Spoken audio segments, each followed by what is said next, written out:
Hi, this is Tanya Becker, and I'm your host for today's episode of PartsVu Xchange Talks Boating. If you haven't already, please subscribe to PartsVu Xchange Talks Boating wherever you get your podcasts. Apple Podcasts, Google Podcasts, Spotify, or Amazon Music. Barry Denton, the Division Chief of Marketing for the U.S. Coast Guard Auxiliary, and John Saran, the Division Chief of Publication, are here with me.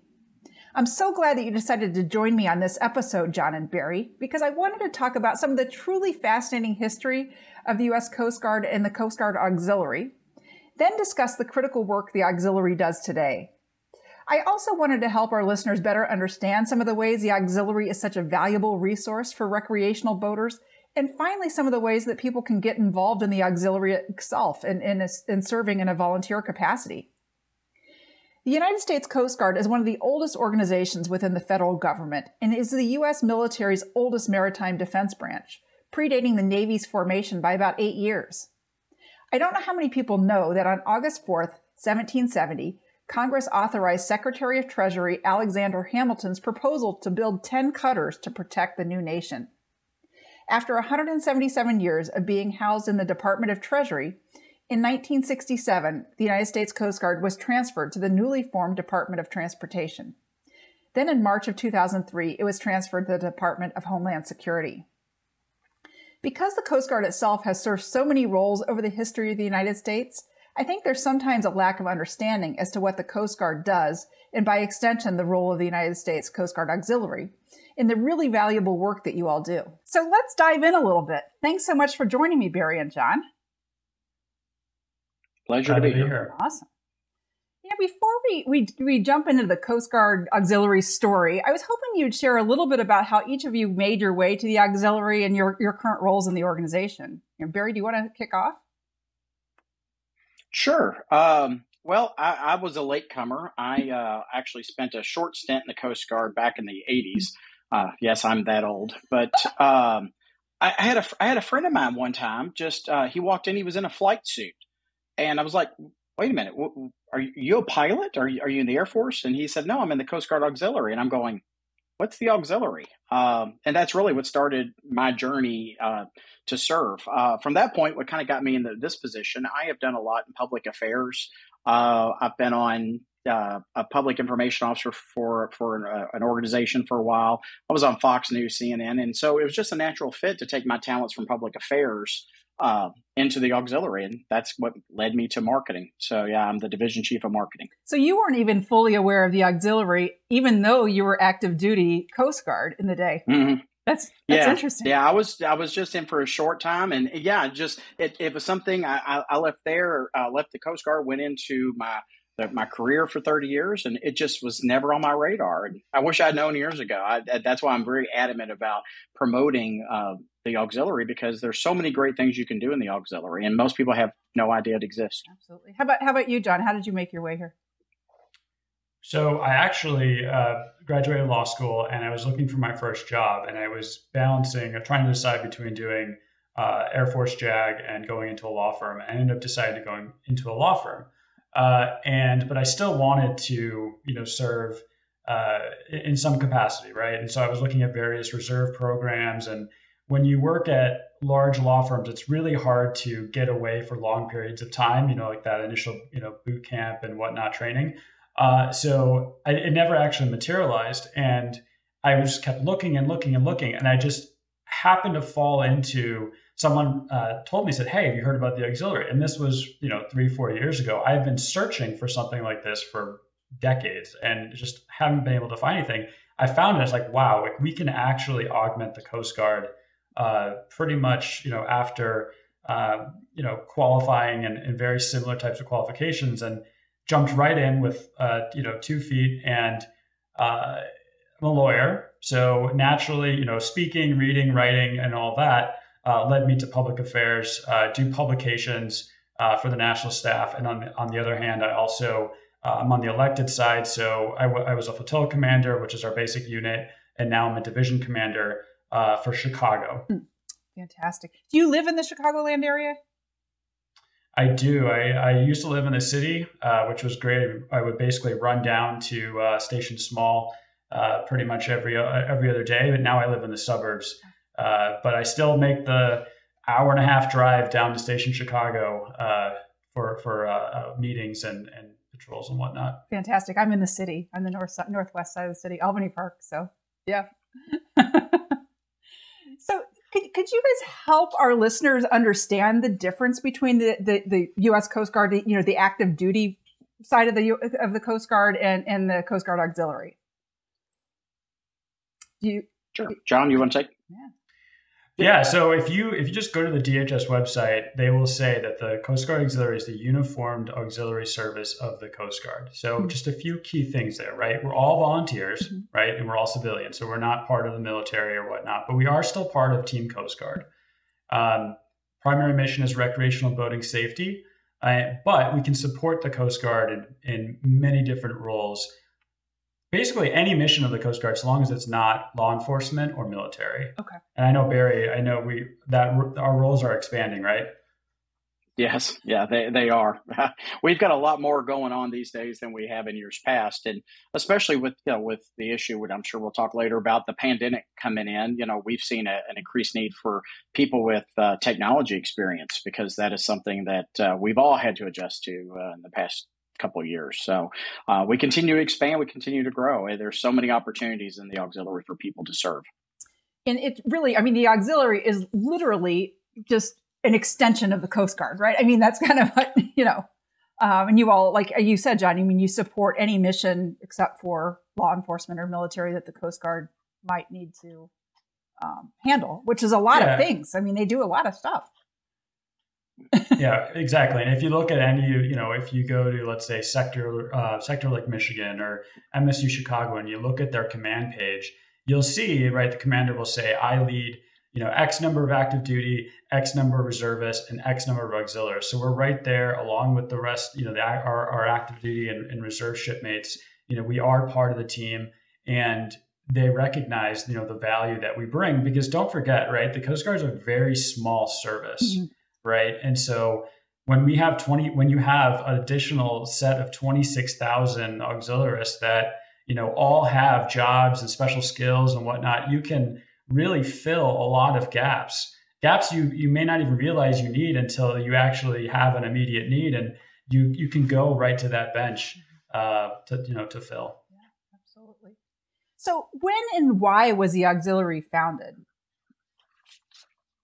Jared, you want to? Sure. So, John's taking this. Okay. Yeah. So, you can imagine, right? The 20th century. There's a recreational boating is just explodes. A lot of folks on the water. You have accidents and whatnot, and it puts a lot of pressure on U.S. Coast Guard resources. And so then, in June 23rd, 1939, the Congress passed legislation that established the Coast Guard Reserve, which was what the auxiliary originally started as. And we recognize June 23rd as our birthday, which just recently happened, right? Then, obviously World War II breaks out, and February 1941, they create a military reserve.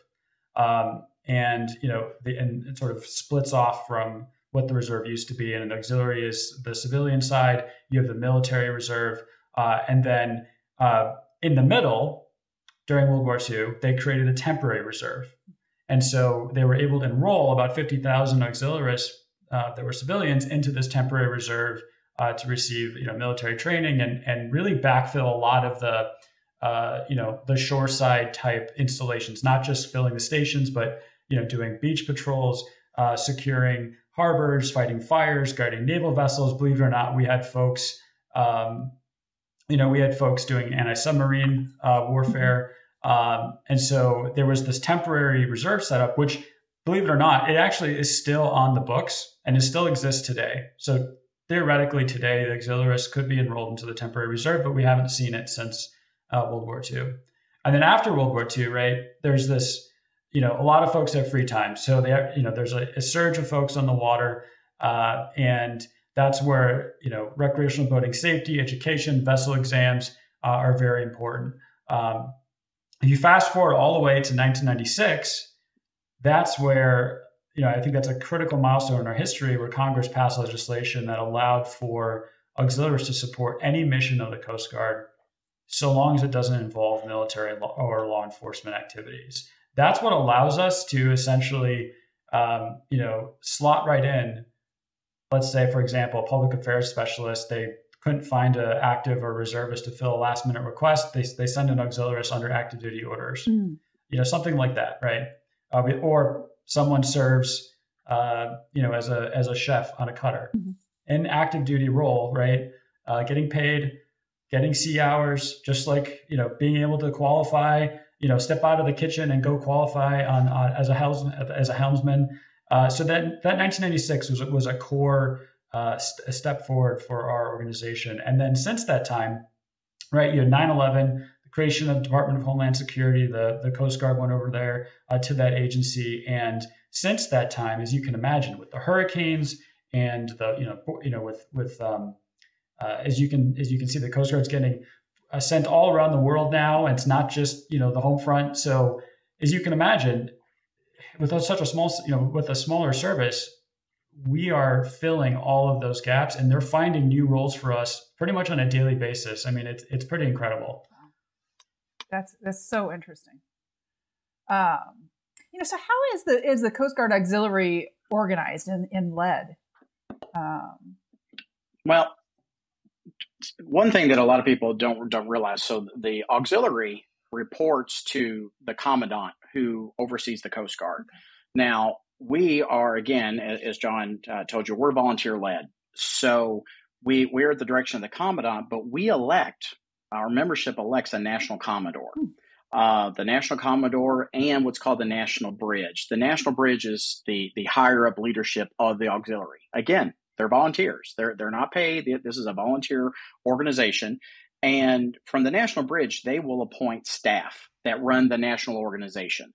So, we have elections, we have appointments, but then from the national level, you then go down to what's called the district level. And to make it easy, instead of getting really in depth on how we're broken into districts, let's just say a district could be a state, a couple states, the way it's cut out within the United States.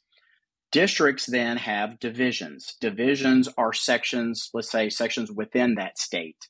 And then from that point, the very basic unit of auxiliary is the flotilla. You have flotillas across the United States. Immediately, a lot of people might think, well, they're going to be on beaches and near the Gulf. Well, no. I mean, my first flotilla was in Louisville, Kentucky, and we had the Ohio River. Oh. So it's not just coastal waters. We're looking at lakes, rivers. So that's your flotilla. Now, within the flotilla, they have their own leadership as well. You have a flotilla commander. They're elected, and then they have their own appointed leadership. We call them, staff officers.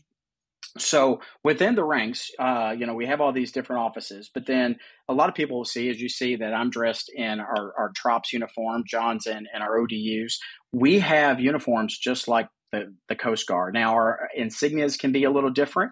But a lot of times we will call the Coast Guard active duty the gold side, because a lot of times our stuff is silver. But by serving in the auxiliary, you can earn, ribbons, as you can see, awards, some of the same exact things that the actual active duty folks get awarded. There is a ton of opportunities for training. So we have a training division, you have HR, I mean, you name it, we've got it. And, that's one thing we're always looking for. We're looking for people who want to serve, but also bring their personal experience into our organization. That's really interesting. Fantastic. It's easy to see why it's people, a lot of people don't really understand the Coast Guard or the auxiliary. I mean, it's kind of complex. I mean, so give people a bit of a pass, I think.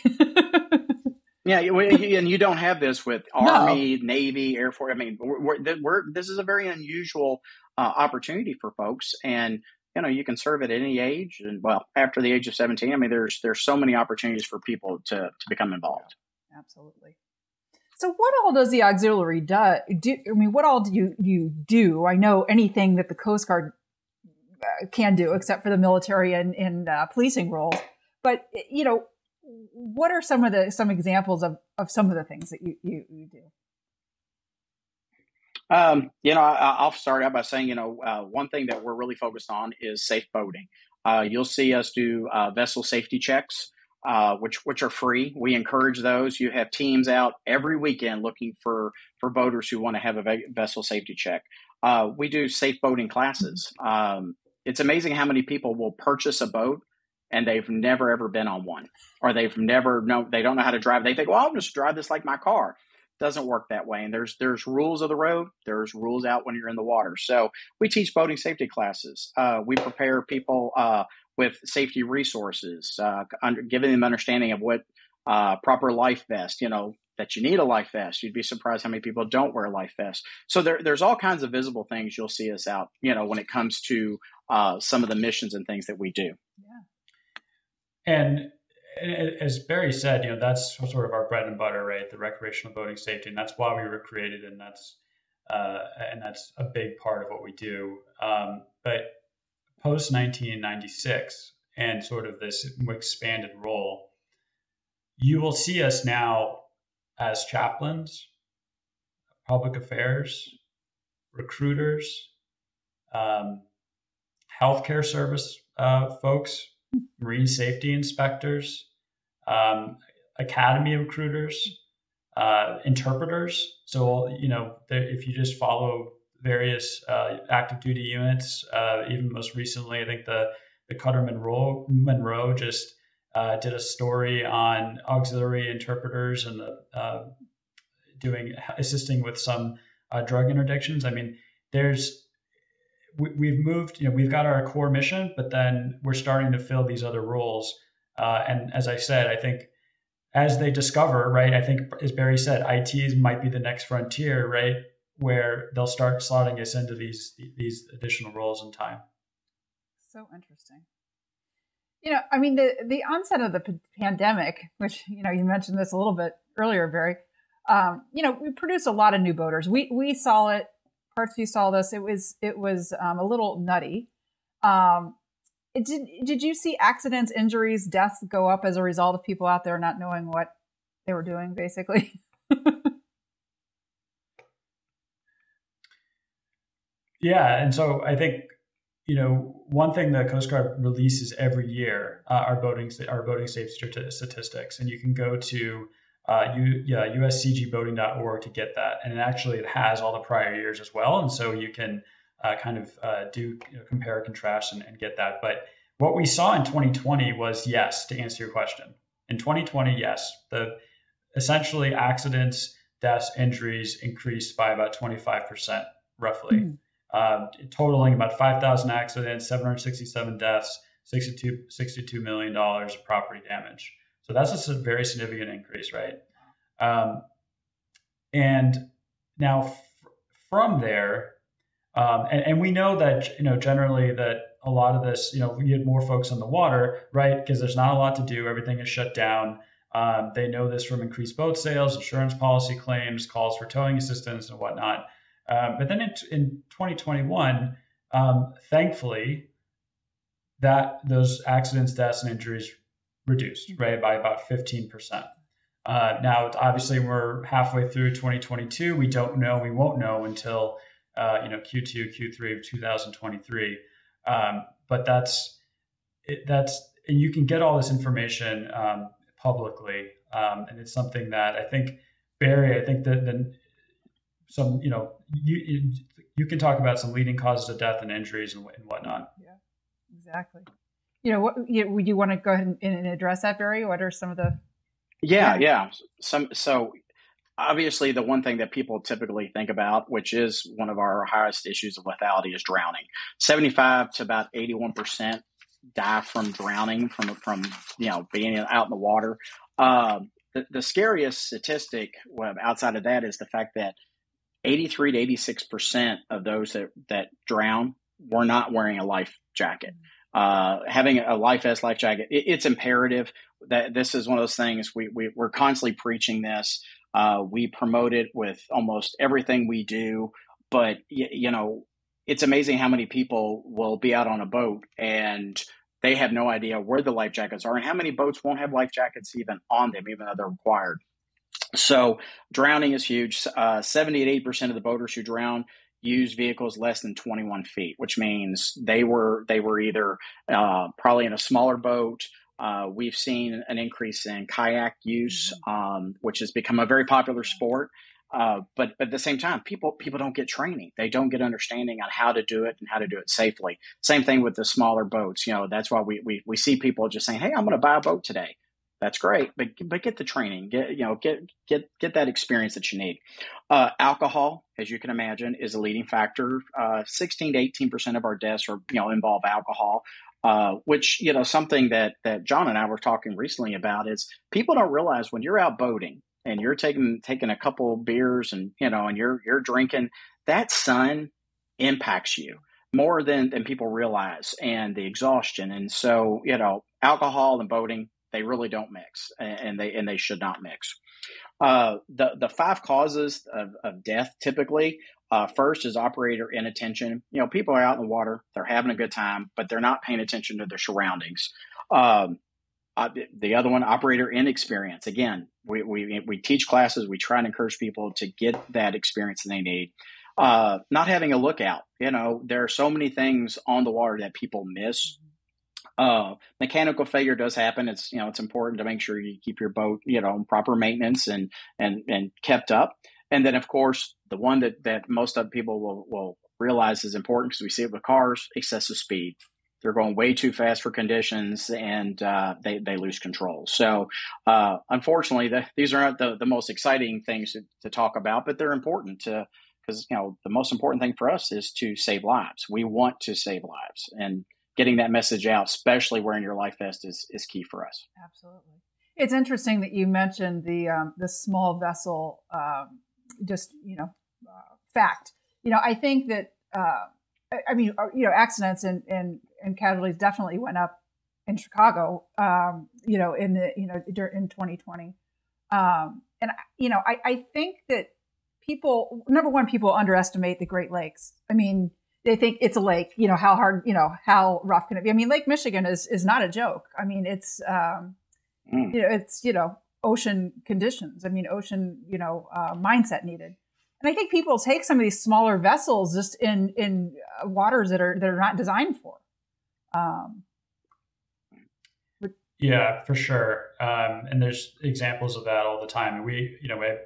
My first search and rescue case was actually a kayaker in Lake Michigan, who said, "Oh, I'm here from California and I'm a really good kayaker." And, but within half an hour, he got swamped and his stuff was all over the place because, he's not used to the waves going in every different direction. He's not used to having, all these boats and PWCs and wave runners in a very small space. And so, luckily we were able to get to him very quickly, and luckily he was wearing a life jacket.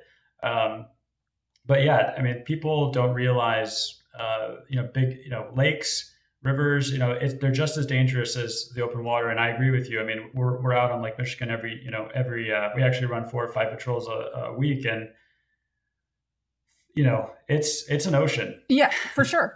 It's technically a sea, right? It's geographically defined as a sea, I believe, if I'm correct. Yeah, but that's, and the thing with, I know Barry mentioned kayaks, and we're seeing just a higher, we were looking at, where the highest incidence of accidents and deaths and whatnot. And obviously, open boats are number 1, but number 2 are kayaks. I'm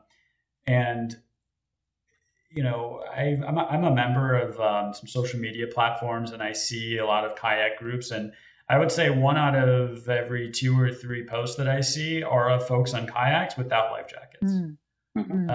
And folks that don't look like they could really swim very well. And so it's sad. And those folks could really benefit from just a basic safety class, right? And if they can go to one class that tells them that they should wear a life jacket, we will save a life. And that's what we do in the auxiliary, right? We'll not only be out there in the water and actually, be able to pull people out of the water, but we'll also save lives indirectly through our education. Yeah, great. The other thing I'll say about Lake Michigan is, and this, John, from living in the city, people, when we get storms, people want to go to the water and sometimes stand on piers to watch the storms, which is insane, in my opinion. When we're getting really nasty weather, I stay as far away from the lake as possible. it's really dangerous, and then you folks are out there trying to deal with people in the water, in really hazardous conditions. Yeah, the rip currents are very strong in the Great Lakes, especially Lake Michigan. And right, I mean, people walk and they bike on those bike paths, and you hear about it every year when folks get swept into the water. Now, I know this past year they've been installing life rings along. Yeah, I've seen them. Yeah, along the coast, and believe it or not, I think within like a few days of those being installed, they've already started saving people. So more efforts like that to increase awareness and get those resources out there to save lives are important. Absolutely. So you all have seen the good, bad, and the ugly out there. What's the most important safety advice that you have for recreational boaters? Wear a life jacket. I knew you were going to say that. I mean, it just yes. is. Like John was saying, I'm an avid kayaker, and I'm surprised how many people I see on a kayak that don't have a life jacket. People kayak down the Ohio River, which has horrible undertow and undercurrent, and people just don't wear a life jacket. That right there in itself, that would cut our fatalities down greatly. Just wear a life jacket. Take it with you when you kayak. Put it on.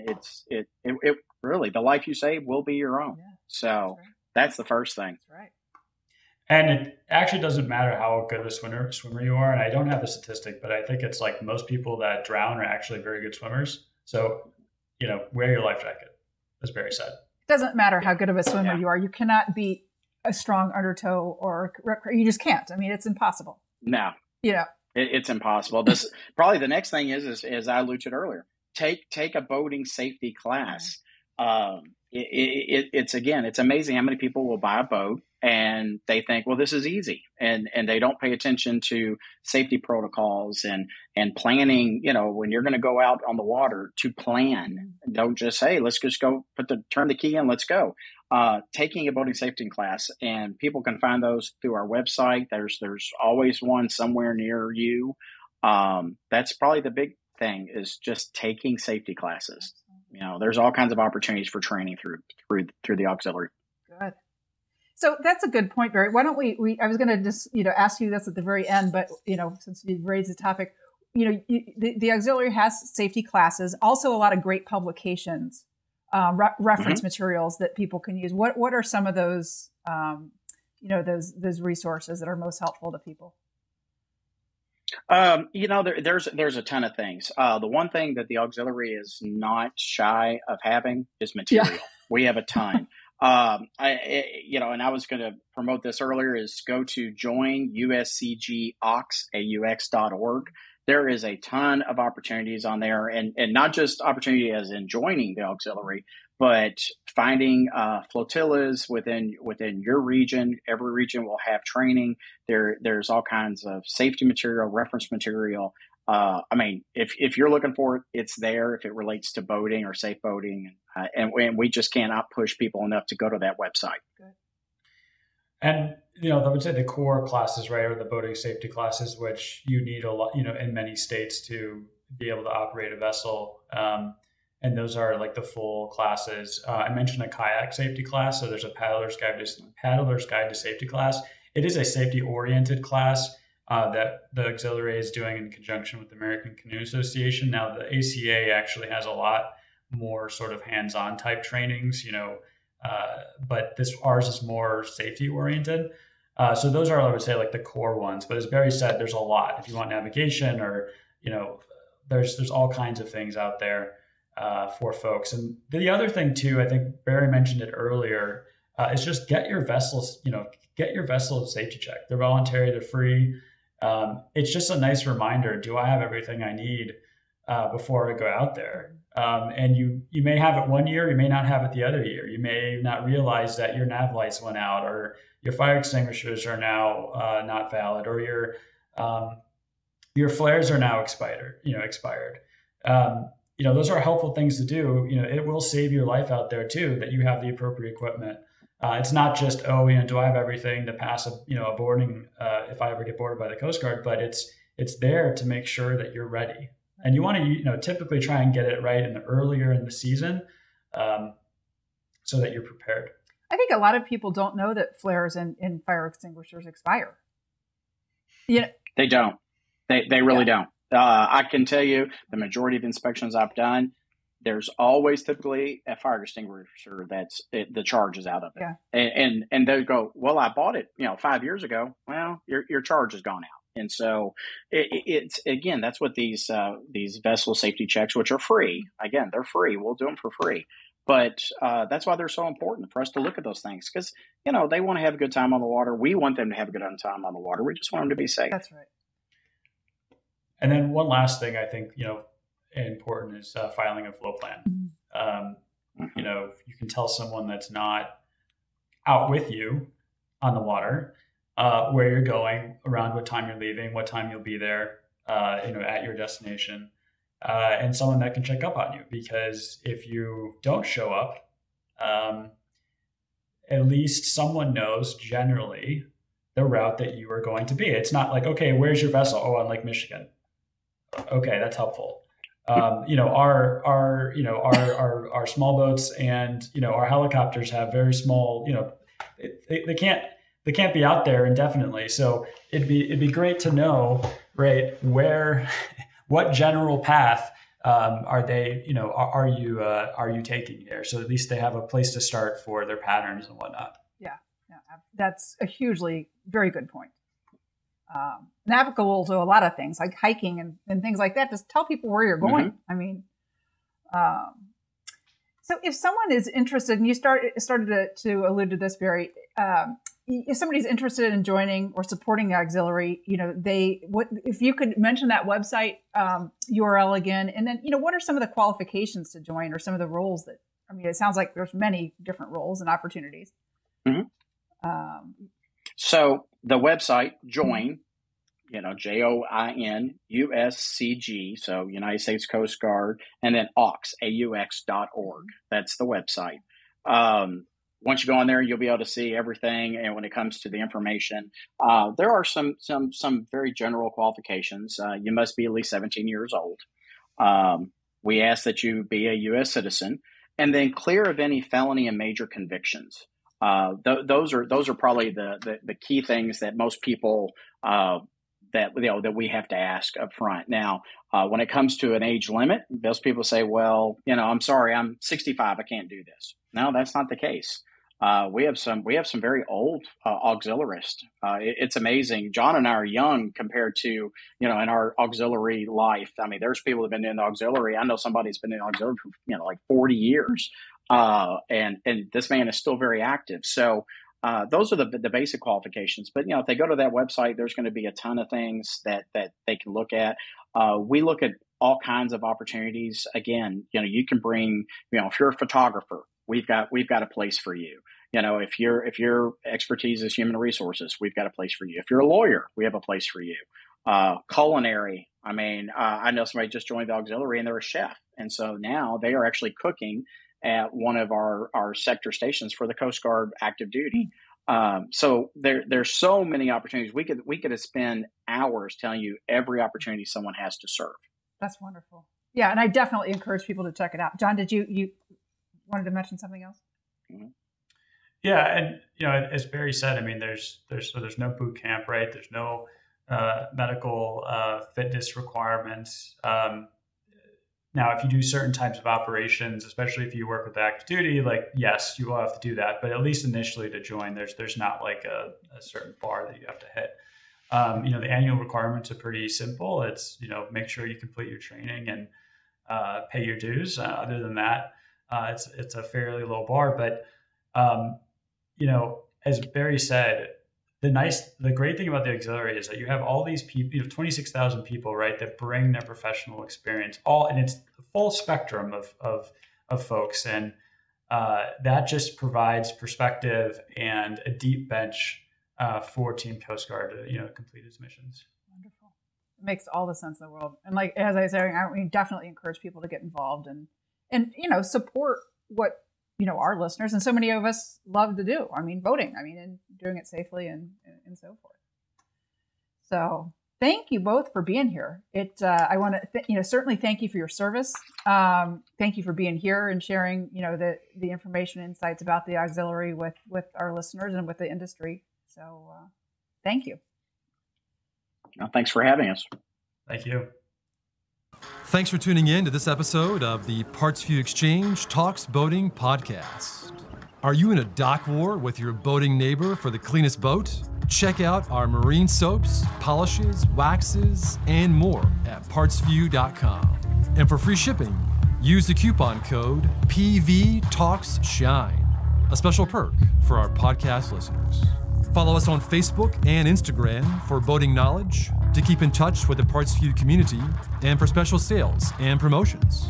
Don't forget to subscribe, rate, and review this podcast, and check out the show notes for the coupon code just mentioned, more information about PartsVu and the products we offer, as well as our boating blog, the PartsVu Xchange. And a big thanks to Mind for performing the original music featured within this podcast.